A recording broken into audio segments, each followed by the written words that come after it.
Hello everybody and welcome back to the channel. Today's video I'm going to be talking about what I think is the best e-buggy on the market right now, the HB Racing E819RS. Now I've spent a lot of time working on the setup on this thing and it's incredible, easy to drive. This may not be the best setup for a pro, this is more like the average guy. Car turns incredibly but it's still easy to drive and push hard, which is the way I like to drive. So I'm going to go ahead and get into it. I'm going to talk about the setup and what I feel is the best setup for this car. So to start off, the body I'm using is an J-Concepts S3 for an Associated. It fits okay. It's not quite the perfect fit. You have to do a little trimming, but I like the feel of this body. I don't know if you can even get this one anymore, but the car is a little calmer with this one. The standard S15 body is more aggressive, and I use that a lot too in practice and in racing.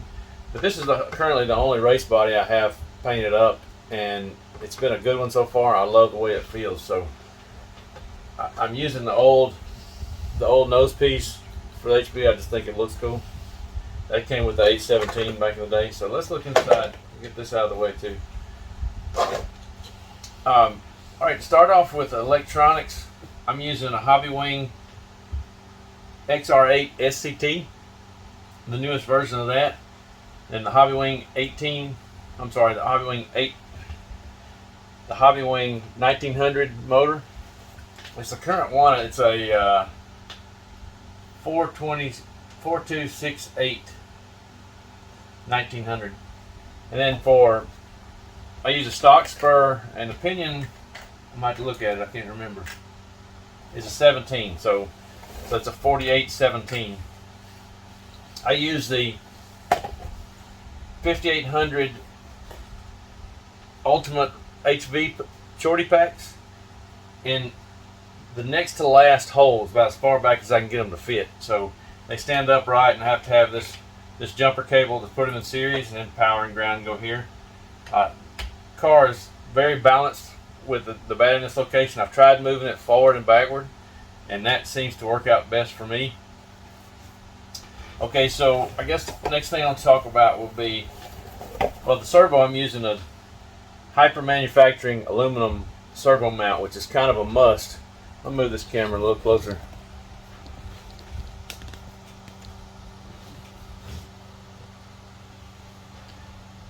The Hyper Manufacturing aluminum servo mount, whether you use that one or another brand, HB's got one, a couple other people have them, Exotech I think. The stock servo mount is plastic, and it's okay, but it flexes a little bit and it will eventually break. So I use aluminum, and I use the rubber mounts with the metal inserts in there to give it a little bit of flex because it's a lot stiffer, obviously. Okay, so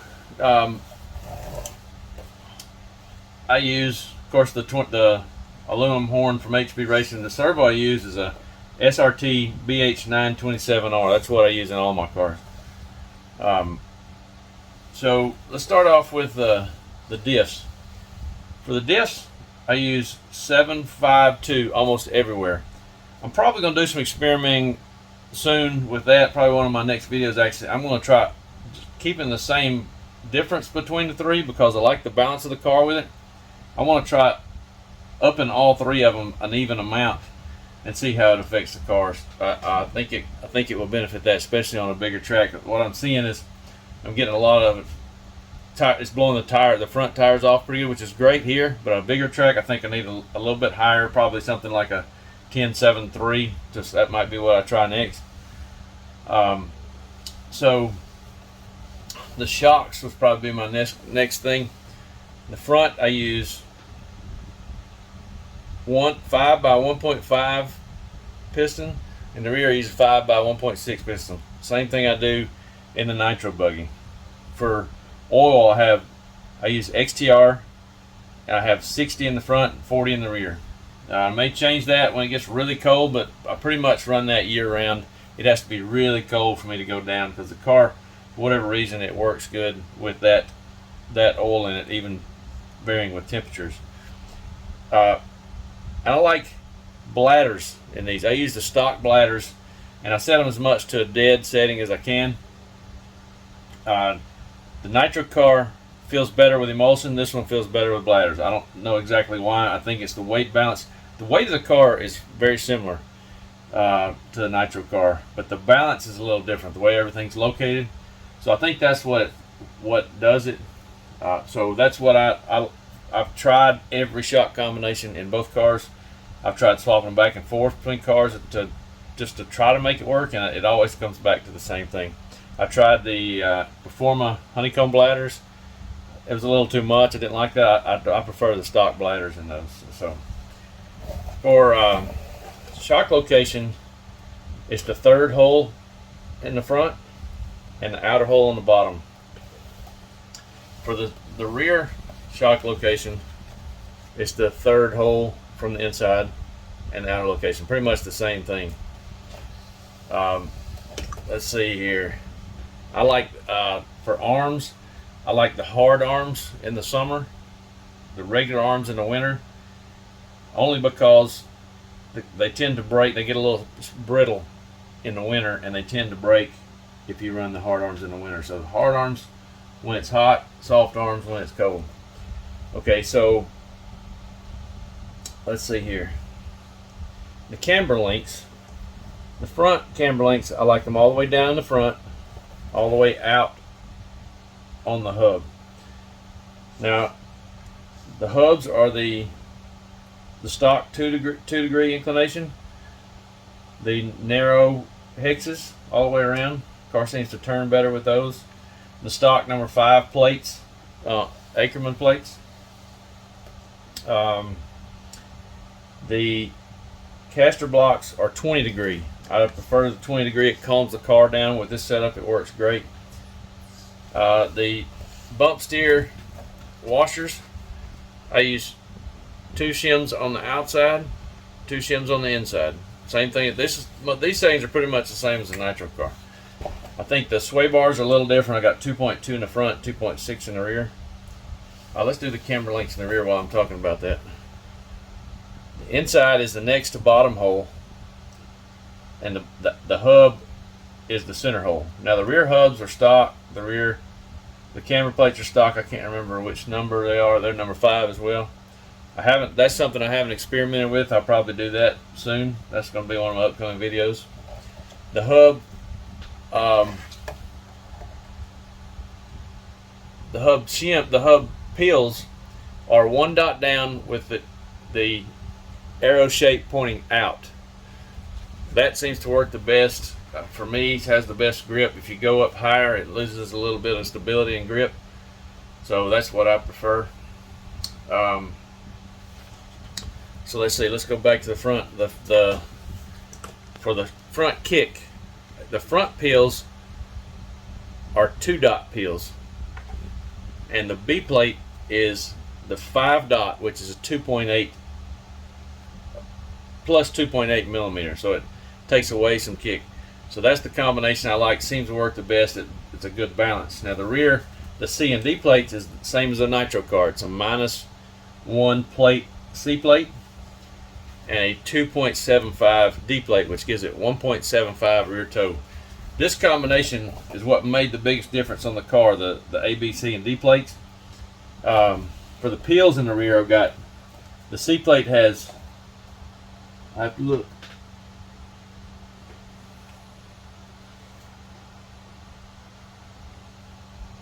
one dot up, and the rear is 2 dots up. That's the combination that works best for me. I use the stock braces. You can see on the battery thing I didn't mention, I cut off the ends and round them off to make that look a little cleaner. Works out great. The wing, I like it in the highest position on both cars. Just feels best and looks the coolest to me. I like the way it looks with the high wing. The inserts on the arms, I didn't mention that. The front, I use plastic glued in. Just take super glue and glue them in. In the rear, use the carbon inserts with no glue.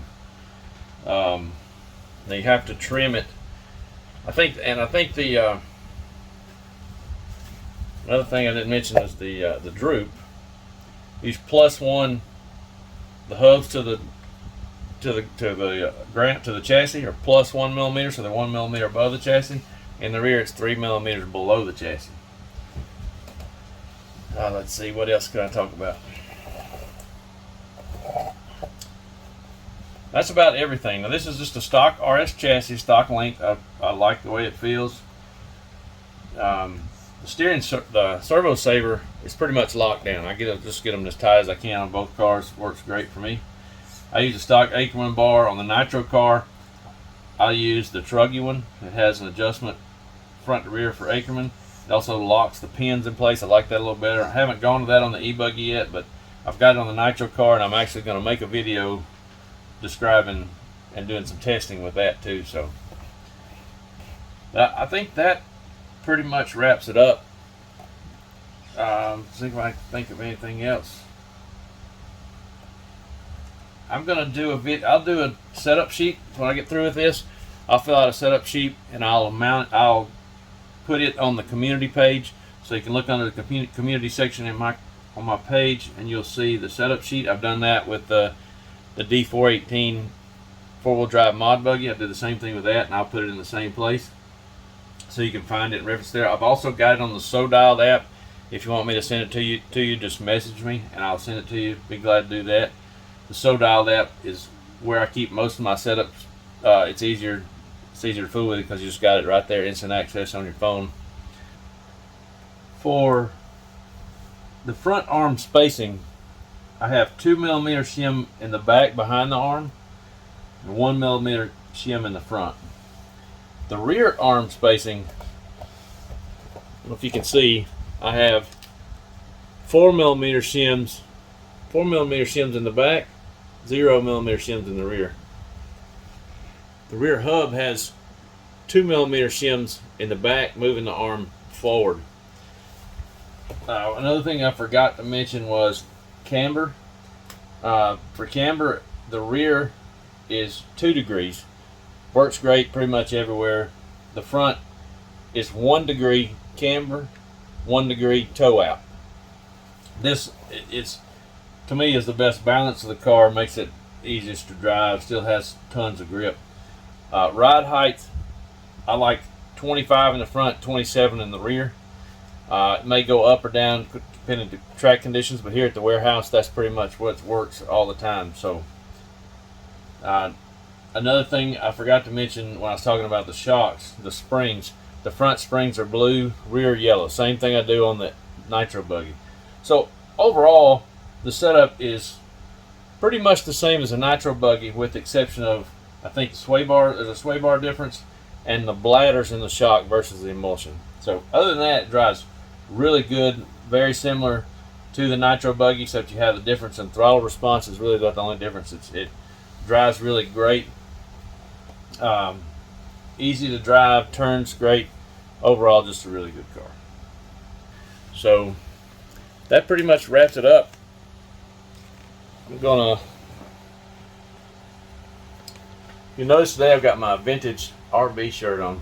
It's got the Nitro engine on the back. I don't know if you can see that, but I think it's pretty cool. It's a practice day here at the warehouse. I'm going to get to making a couple more videos. As soon as I get done with this, I'm going to fill out that setup sheet, post it on the community page, and I'm going to get started on my next video and get some more content out for you guys. So please subscribe, and share the channel, and hit that notification bell so you'll get updates when something new comes out. So thanks for watching, and we'll see you next time.